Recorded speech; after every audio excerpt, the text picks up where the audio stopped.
What's up everyone? Alex here. JRPGs have always been a special genre to me. It's a genre that I can always count on whenever I want to dive deep into a lengthy, epic storyline with some memorable characters to boot. But great action JRPGs have been few and far in between, with some relying on minor tweaks to already established formulas, afraid to tamper with what already worked before.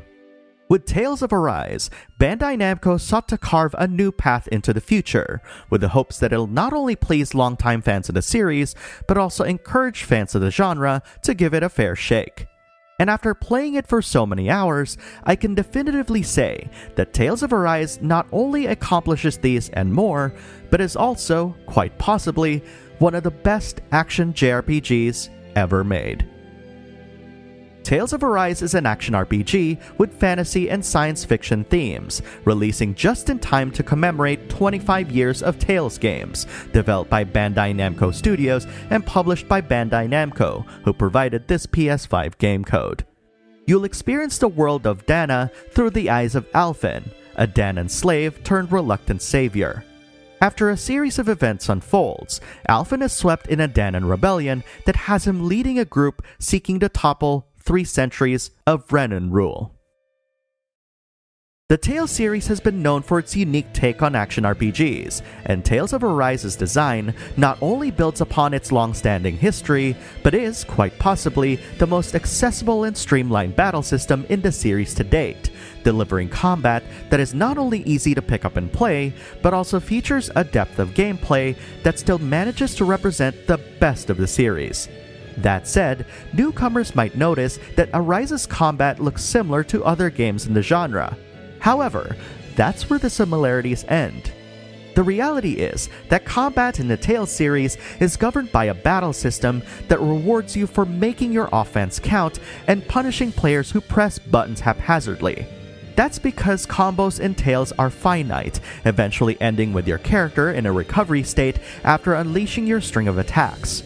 And while early battles might make you think that you can win any battle just by overwhelming your enemies, this quickly becomes untenable once harder enemies show up. Fortunately, there are plenty of brand new mechanics that can shore up this weakness. One such mechanic is the new Boost feature, which gives you an unprecedented level of crowd control over the battlefield. More than just additional attacks, boosts allow you to summon a party member to unleash a powerful blow at your target, with the potential to knock them down, opening them up to free hits. When you unleash a party member's boost upon an enemy that's in the middle of an attack that they can interrupt, you'll trigger a boost break, which activates perks when these attacks connect. For instance, if you use Rinwell's boost when a group of enemies are casting an art, she'll not only interrupt and steal those enemies' casting charges, but it will also prevent said enemies from casting arts in the immediate future.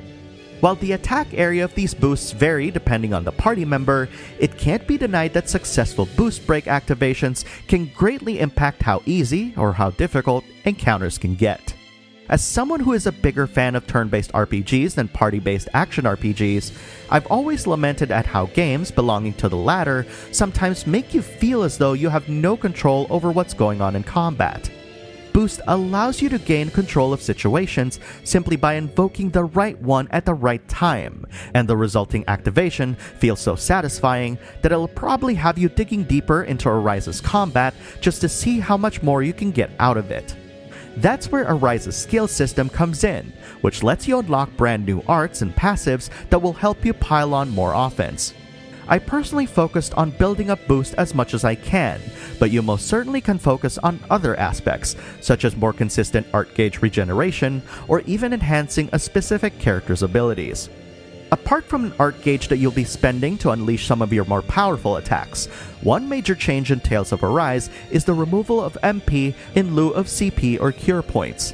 This single change has a twofold effect. For one, magical attack arts will no longer be confined by how much MP your character has, which frees up how mage combat can be played. Secondly, curative arts will now be subject to available CP, which pretty much behaves how MP does in other RPGs. Outside of the aforementioned use case, CP is also used to clear paths using your party members' skills. having low to no CP forces your party to go and rest at numerous campsites and inns, all free at no additional cost, that are scattered all over.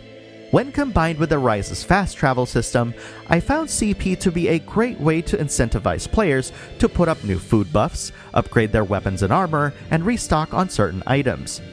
It also served as a good measure of strength, so if your party is able to get through a dungeon while barely using any CP, it probably is safe to assume that you're more than ready for the boss ahead. Perhaps my biggest concern coming into Arise is the competency of your party members.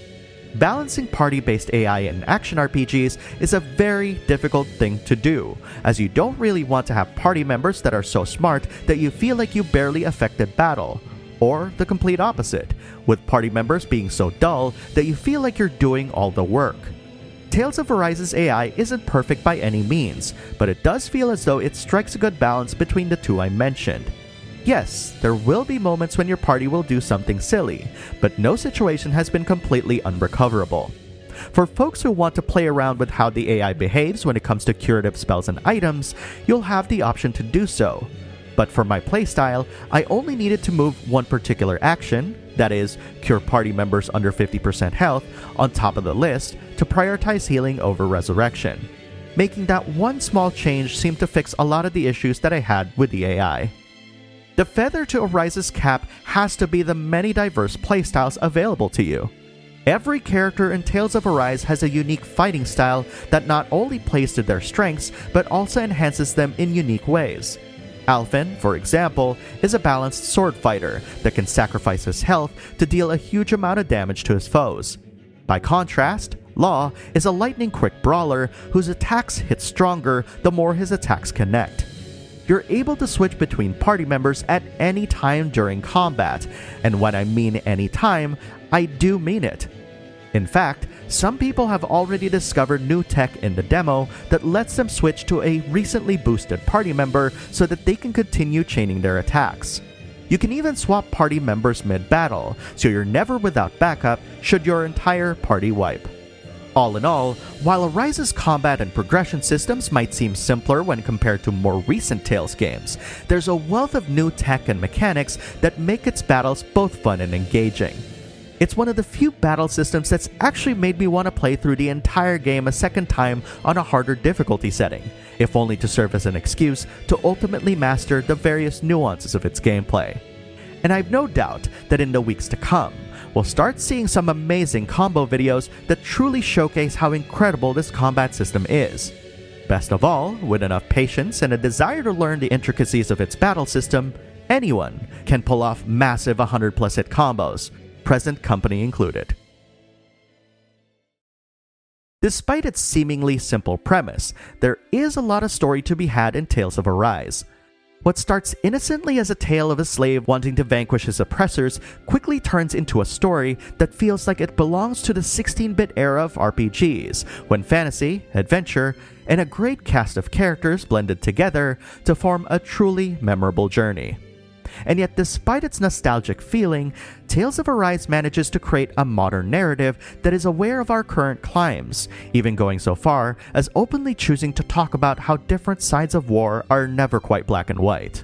The complicated interpersonal relationships between the characters make Arise's main narrative a case study on how to create believable characters without overly relying on anime tropes. And while said tropes do exist, mostly in service of bringing levity and color throughout your journey, this never feels out of place, particularly because by that point, the characters would have already won you over with their charm and individual motivations. These moments of levity can be found in the more than 300 skits that you'll encounter throughout your adventure. These new skits feature a motion comic style presentation that is also fully voice acted. The topics can range from some background information regarding a party member's specific skill set to cooking mishaps, such as Alphen's lack of taste. Because these skits can be triggered at any time, overindulging in these can kill the pace of your game, so I urge anyone playing to only check them out whenever you wish to do so. Any skits you miss will be added to the reminisce option that'll appear while camping in the wilderness, so you won't have to worry about accidentally missing out. Speaking more about the presentation, Tales of Arise sports a darker environmental design when compared to previous titles.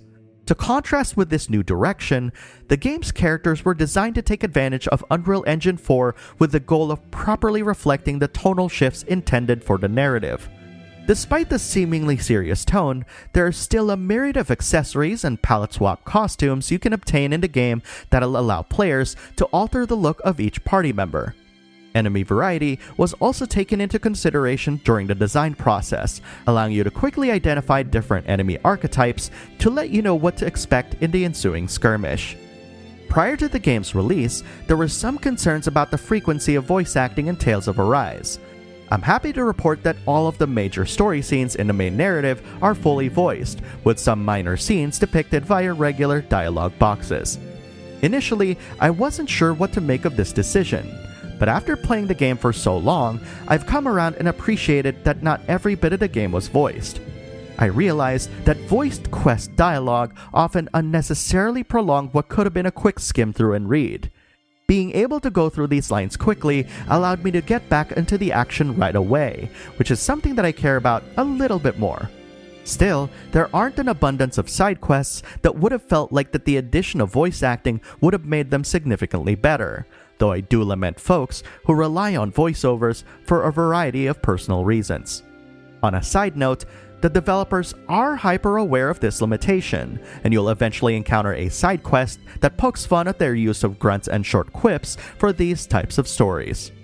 While this news might sound disappointing, I should probably add that that doesn't mean that the rest of the game isn't chatty at all. In fact, Tales of Arise features many context-based conversations depending on your location and your progress through the main story. This makes traversing through dungeons and landscapes feel more like you're traveling with a party, and it is a welcome addition to a game with so many other well-thought-out features. This, of course, meant that win quotes had to be removed in order to not overload players with too much dialogue at once, though battles do feature lengthy lines of dialogue that sometimes overlap the same characters yelling out their movesets. Regardless, your journey with Tales of Arise will be an audio-visual tour de force, with a narrative that'll lead you through an adventure that, in my opinion, is one of the better-paced RPG storylines in recent memory. It is a game that is so elegant in its design that it knows full well that it doesn't need to tell a story for 100 hours to make you feel like your time with it was meaningful and special. And by the end of your journey, you might just want to start on over, if only to spend more time with Alphen and company. When Bandai Namco started making Tales of Arise in 2018, the developers came up with two words that describe what they wanted to accomplish: inheritance and evolution. Inheritance, to continue to honor and build on top of the stories and experiences that have come before. And evolution, to push innovation forward with the hopes of attracting new fans. I believe that they've been successful on both fronts, not only creating a superb and captivating story, but also masterfully taking everything they've learned through years of gameplay design and building a combat system that is fun and satisfying as it is challenging to master. Tales of Arise has lived rent-free in my brain ever since I started playing it, and it's because of that I can unequivocally say that it easily emerges as one of the very best games the series has ever made in its entire 25-year history, and I truly can't wait for you to play this amazing, amazing game. If you want more coverage on JRPGs, Japanese games, niche games, and more, please consider clicking like, posting a comment, and subscribing to the channel. Let me know what's got you excited for Tales of Arise in the comments below. Thanks for watching, and I'll see you in the next video.